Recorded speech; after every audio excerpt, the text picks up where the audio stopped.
You don't believe in no fate. Every day digging the grave. Step in the pit with the snakes. City of dreams, city of... Hello and welcome to episode 2 of Night City Wire. This is the show from us at CD Projekt Red, where we talk about all things Cyberpunk 2077. In today's episode, we're going to be deep diving into Life Paths and showing you a brand new gameplay video, as well as having a chat to Philip from our Quest team. Then we're going behind the scenes and taking a look at how Refused are bringing the band Samurai to life. And then we're showing you another new gameplay video and having a chat to Pavel, our senior gameplay designer, about just some of the tools of destruction that will be at your disposal in Night City. So let's get started. Street Kid, Nomad, or Corpo? Which will you pick first?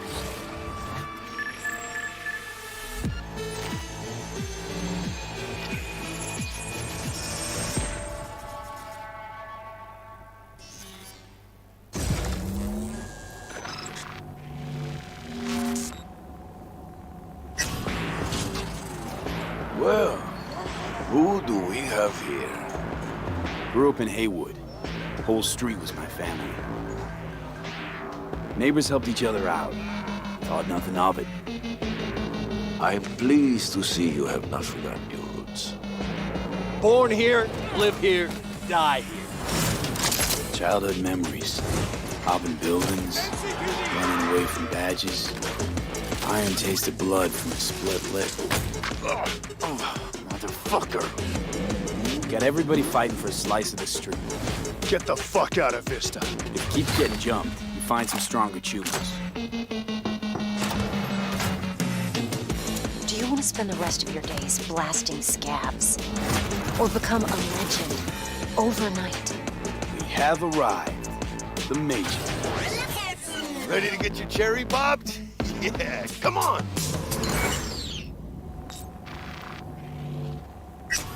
My childhood? Let's see. Racing my bobber for the first time through the hills. Oh, and first kiss in the middle of a synth cornfield. We nomads choose who to make our family. A choice forges strong bonds and a higher duty that stands solid as an old oak. My family's in pieces. That's why I'm headed for Night City. Makes you an outcast among outcasts. Miss this, you know? Camaraderie. I know. I saw it in your heart the first time we met. Know what I always liked about nomads? Your taste, no, hunger for freedom. Not easy to come by in Night City. Corp's got their grubby claws and everything.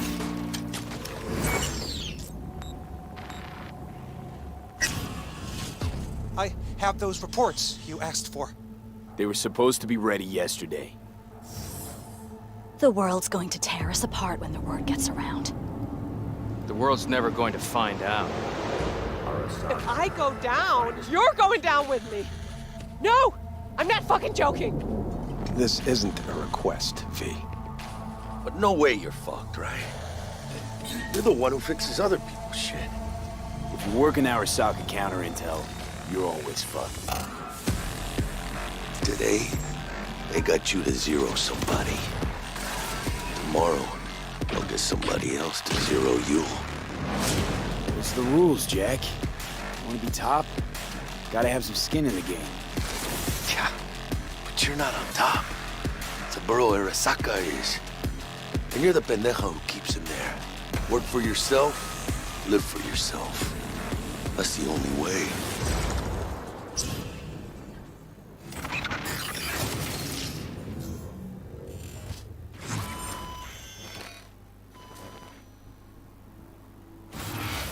Philip, it is so good to see you again. It's actually been a while since I've had a chance to interview you about Cyberpunk. So I think for today, we'll start with a question that everybody wants to know. How does the path you pick affect your time in Night City? It actually affects your time quite a lot throughout the whole game, but let's start at the beginning, because basically our game has 3 different starts depending on your life path. As an example, if you choose the Street Kid life path, you have lived most of your time in Night City. you know the streets, you know the gangs, you know the slang, you kind of know what's going on in the, let's say, lower life aspects of the city, which can of course give you lots of good opportunities also later on in the game. But if you start as a nomad, you actually used to be part of a nomad clan and a nomad family, because nomads that roam the deserts around Night City that we call the Badlands actually value their family above anything. But for one reason or another, you actually left that family behind, and now the beginning of the game for you will actually be how to get into Night City and how to make a new life there. Then you can also choose to actually be a corpo and choose the corporate life path. And that basically means that you're not at home in the streets of Night City or in the deserts of the Badlands, but actually inside a boardroom, because you rose the corporate ladder of the Arasaka Corporation, which basically gives you the ability to sometimes, read between the lines, read people when they're trying to do business, which of course can give you many nice opportunities later on. So this isn't just about the start of the game. Can you maybe help people understand how this translates into the gameplay? Yeah. So the thing is, we make Cyberpunk a real RPG, and part of that is that you can play your character from the start to the end. And of course, we have these life paths affecting the beginning of the game, but we wanted to make it so you have your life path opportunities throughout the whole game until the game is over. And as an example, we do that by giving you additional options in dialogues. So I can give you one specific example. And this is a mission where you have to steal a flathead robot from the Maelstrom gang. Basically, those Maelstromers stole that flathead before from a corporate transport. And the owner of that corporate transport, Meredith Stout, wants you to do something else. And this is an optional objective. And even within that objective, we want to give you some options. So as an example, if you have a corporate life path, you basically know what Meredith Stout is really about. You can read between the lines, and you can get some additional options that maybe actually later enable you to do a completely different thing with the Maelstrom gang. And if you're a nomad, you know exactly some more details about how these Maelstromers would have even been able to steal a robot like that from Meredith Stout, who's part of the very powerful Militech Corporation. As a street kid, we, as an example, don't give you a specific new dialogue option in that dialogue, because as a street kid, you do not have a lot of experience dealing with higher-up people like Meredith Stout. But we want to give you additional options that fit your life path very well. So later, when you actually talk to the Maelstrom gang, one member of the gang offers you some illegal substance, but as a street kid, you actually know what this is about. You can talk some shop with him, and that might actually make that character like you a little bit more. So Philip, I do have a couple of extra questions for you based on the video we just saw. And the first is about nomads. So the nomad life path, this starts in a place called the Badlands. Is this somewhere you get to visit even if you don't pick nomad to start with? Yes, absolutely. So the thing is, Night City is surrounded by this huge landscape that we call the Badlands. And you can go there whenever you want. So as an example, if you actually do play the nomad life path at the start and you are in the Badlands, you can even see Night City on the horizon. And we want to give you the option later in the game, if you want, you can just take your car and drive out of the city. You can go there whenever you want. The thing is, you might not want to, because the Badlands can be a pretty dangerous place at first, because time has not been very kind to the Badlands. There have been many wars in the past. There's global warming. So most people that do live out there don't really have another choice about it, or are nomads that love this life and are all about it and are very battle-hardened. We, of course, also want to tell their stories, because we want to tell many, many different stories throughout the cyberpunk genre, which means that you will also find missions that lead you out in the Badlands or where you deal with the people living there. So Philip, can you tell us a little bit more about the character Padre? He's the guy we see giving his business card to Street Kid V in the video. Who is this man? Yeah, so Padre is actually one of the fixers in Night City. And fixers are people that work as intermediaries. So if someone who has a lot of money needs a problem solved, they go to a fixer. And a fixer then finds people who can solve that problem. And these people are people like you, the cyberpunks. Fixers are very territorial. So Padre specifically works from Haywood, which is where you as a street kid grew up in, so you already know him. You might have already seen another one of our fixers who is called Dexter Deshawn, and he works in a different part of the city.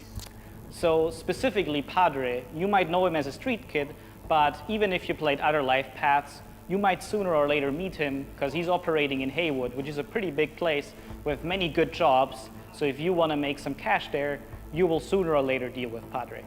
Philip, thank you so much for joining us. Now, on my first playthrough, pretty sure I'm going to be picking Nomad, but for those watching, we would love to know what you'll be picking, so have a think about it and send us a tweet. Don't forget that later in this episode, we're going to be showing you another new gameplay video and having a chat to Pavel, our senior gameplay designer, about just some of the tools of destruction that will be at your disposal in Night City. But before that, let's talk about music, because music plays a huge part in bringing Night City to life. Now, in future episodes, we're going to talk about things like radio stations and even the original score. But today, we're going to take a look behind the scenes at how Refused to bringing Johnny Silverhand's band, Samurai, to life. I wouldn't write these lyrics for myself.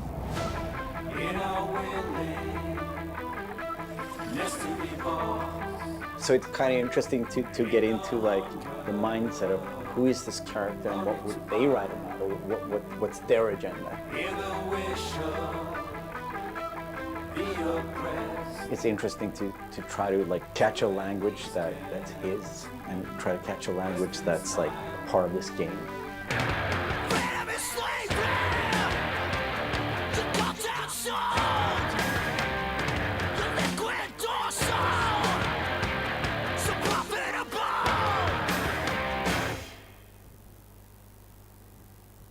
There is a reason why we're here.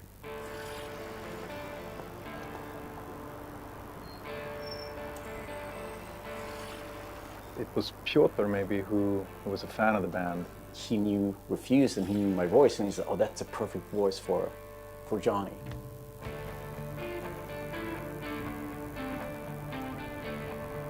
And that they wanted, I guess, a sound that was a bit contemporary from when Johnny's supposed to have had the band, because he's sort of like an anti-establishment kind of guy. Gonna drag a corporal rat on stage, make him kneel, douse him with gas, then light him up? So of course there are things that you can relate to, and like just like this outcast and this rebel that's fighting against like the corporals, and that's definitely something that's been a part of my life and a part of Refused life. We came out of the punk rock scene of northern Sweden. He's like the future version of us, you know? So I think it makes sense. I think it totally makes sense for us to be here making these songs about him or for him, you know? So it's pretty cool. Yeah. No trills. But yeah, but like wide vibrato.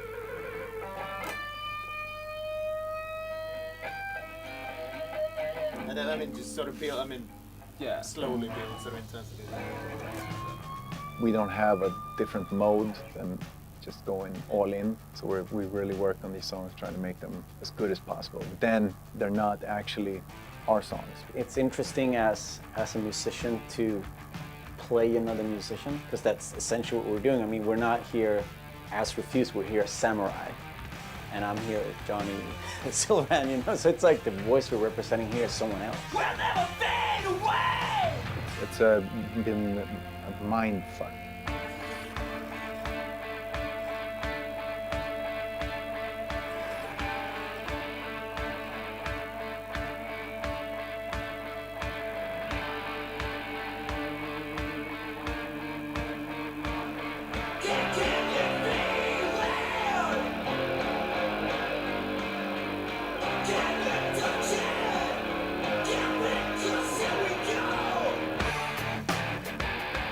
I mean, the shouting in itself is just like second nature to me, because I've been doing this for a very long time.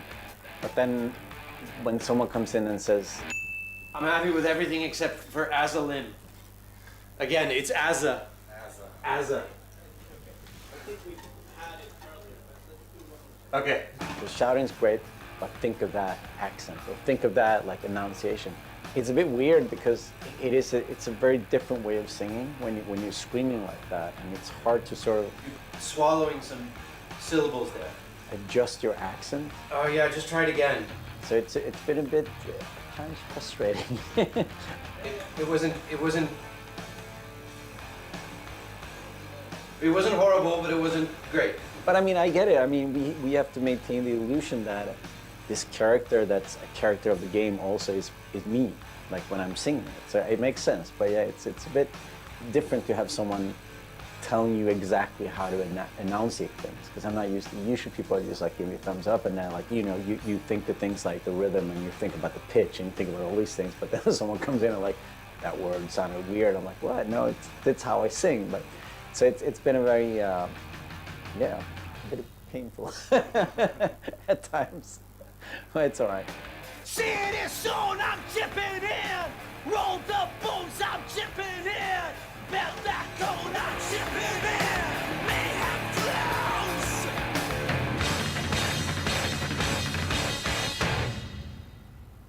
It's a very interesting thing to be part of. As a person that's not a gamer, I don't think I fully understand the impact that this might have.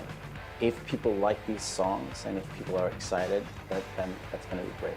I mean, we are spending a lot of times trying to get this right, trying to get it to sound like, like Samurai would sound, So it's quite interesting. It's a very different way of making music, actually.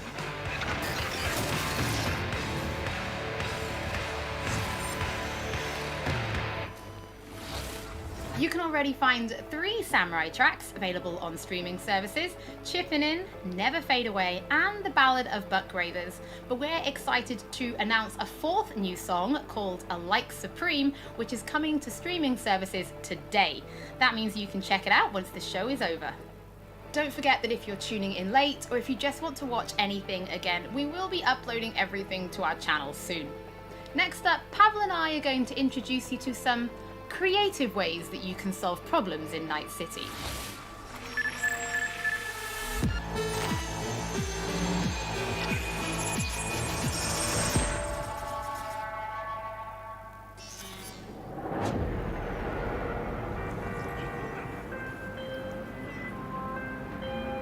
Hey V, I have a job for you. A client of mine is making an arms deal. He needs protection. It could get hot, very hot. The gun dealers are Maelstrom. Alas, nothing ever transpires as planned with them. You better gear up for this.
So V, are you willing? Yeah, I'm in.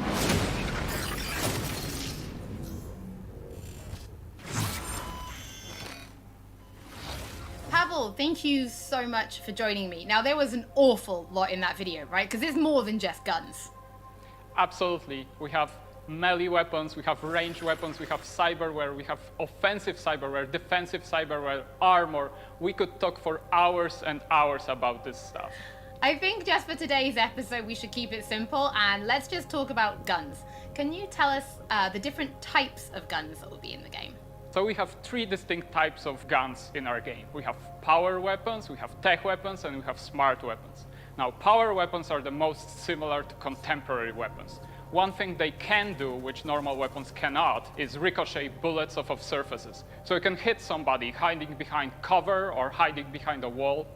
Now, tech weapons, on the other hand, use electromagnetic power to propel a fully metal projectile to extreme velocities. What that allows them to do is to punch through cover or punch through walls to hit somebody who's not even aware that you're there. Smart weapons use guided missile technology to actually track targets in real time. So you can hit somebody who's dodging, running away from you, or you can hit somebody who's hiding behind cover. So Pavel, Cyberpunk doesn't just contain FPS elements, right? It's also a fully fledged RPG. So can you tell us how you guys approached introducing those RPG elements into gunplay? So I can tell you one thing, Holly, it wasn't easy to merge those two elements together. Now, we've spent a considerable amount of time merging the RPG and FPP side of our game. What the player will experience is that V changes from a small-time mercenary to a legend in the world of Night City. V becomes more and more proficient in using weapons as the game progresses. So they will see that reload times become shorter, the accuracy of your weapons grows, you will have faster aiming time, you will move faster with your weapons. Everything becomes more in your control, and that gives you more opportunities to defeat the biggest encounters that we've designed for you. So I have prepared a few extra questions for you, Pavel, if you're feeling up to it. Of course. Okay, well the first is going to be, how do you find more weapons in Night City? Like, where will players be looking for them? So I expect the players to look everywhere for new and exciting weapons. You can, of course, buy weapons at vendor shops, and they will house an entire catalog of weaponry that you can get. However, the best weapons that you can find will be taken from enemies or loot caches that we have everywhere in Night City. The weapons rarities range from common through uncommon up to rare and then legendary. And as they go in rarity, they actually climb in power. However, legendary weapons are very specific in such a way that they possess unique abilities that you will find on no other weapons in the game. The players will actually need to make some tough choices to find some legendary weapons, because maybe they need to choose whether to kill a person who holds the legendary weapons that they want, or to spare them because they like them as a character. So next question, let's talk about weapon modifications. What mods can people give to their weapons in Night City? So we have two types of modifications in the game. One of them would be modifications that we call attachments. So these would be scopes and silencers, and you can see them actually being attached to your weapon as you're playing the game. They give you statistics advantage, and they give you more opportunities in gameplay. The other part of mods would be software mods. Now, these are basically small chips that you install in your weapon, and they actually change the statistics of the gun. They can give you damage, they can give you accuracy, or they can give you more fire rate. Some of those mods actually change the gunplay on a more fundamental level, so they can give you non-lethal rounds, biochemical rounds, to tear through that armor even faster. So I suppose for my final question, why don't you tell us about your favorite weapon then? Which is your favorite weapon so far in Night City? Oh, there are so many weapons that it's hard to choose just one. But I can mention some manufacturers with their weapons that I absolutely adore. The first manufacturer would be Tsunami Defense Systems, who produces the sniper rifle Nekomata. That's a tech sniper rifle. That means that it can pierce through walls. So you can actually hit somebody who's hiding behind cover or who doesn't even know you're there. Of course, I also like a close quarters approach. And what that needs is a shotgun. One of the shotguns that we have in the game is Budget Arms Carnage. Now, that thing is cast from pure steel, and it weighs a ton. However, you can cut a person clean in half with it. Another shotgun that I absolutely love, it's for a more refined approach, I would say, is a smart shotgun, Kangtao Zhuo. That thing has 8 barrels, and that means it can track 8 targets independently. Now, killing an entire room was never simpler. Pavel, thank you so much for joining me. Thank you for having me.